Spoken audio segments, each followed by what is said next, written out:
Thiruvananthapuram Kochuveli railway സ്റ്റേഷനിലെ രാത്രികാല കാഴ്ചയാണിത്.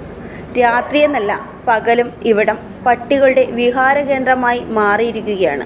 പ്ലാറ്റ്ഫോമിലിരിക്കുന്ന യാത്രക്കാരെയും ട്രെയിനിൽ കയറാൻ ശ്രമിക്കുന്നവരെയും പട്ടികൾ ഭയപ്പെടുത്തിക്കൊണ്ടിരിക്കുകയാണ്. ചിലപ്പോഴൊക്കെ കൂട്ടമായി വരികയും യാത്രക്കാരുടെ ബാഗുകളിലൊക്കെ കടിക്കുകയും ചെയ്യുന്നു. ഇത് കാരണം ട്രെയിൻ യാത്ര തന്നെ പലർക്കും ഉപേക്ഷിക്കേണ്ടി വന്നിട്ടുമുണ്ട്. സ്ത്രീകളും കുട്ടികളും പ്രായമായവരും എന്തിനേറെ അംഗവൈകല്യമുള്ളവരും രോഗികളും വരെ യാത്രയ്ക്കായി ഈ റെയിൽവേ സ്റ്റേഷനിലാണ് എത്താറുള്ളത്.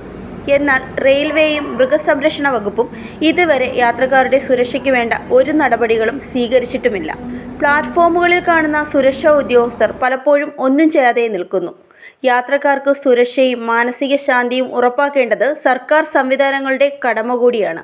പേവിഷബാധയേറ്റ മരണങ്ങൾ ഈയിടെയായി കൂടുതലാണ് എന്നുകൂടി ഓർക്കേണ്ടതുണ്ട്. പട്ടികളെക്കുറിച്ച് എന്തെങ്കിലും പറഞ്ഞാൽ ഓടിവരാൻ കുറേ മൃഗസ്നേഹികളുമുണ്ട്. പട്ടികൾക്കും അവരുടെ അവകാശങ്ങളുണ്ട്, സമ്മതിക്കുന്നു. എന്നാൽ മനുഷ്യൻ്റെ ജീവന് ഭീഷണിയാകുമ്പോൾ നിയന്ത്രണം ഉണ്ടായേ പറ്റൂ. ഒരു പബ്ലിക് ട്രാൻസ്പോർട്ട് സോണിൽ യാത്രക്കാർക്ക് ആദ്യം സുരക്ഷ ഉറപ്പുവരുത്തണം. പട്ടികളെ നിയന്ത്രിക്കാനും അതുപോലെ യാത്രക്കാരുടെ യാത്രാ സൗകര്യവും സംരക്ഷണവും ഉറപ്പാക്കാനും സർക്കാർ ബാധ്യസ്ഥനാണ്.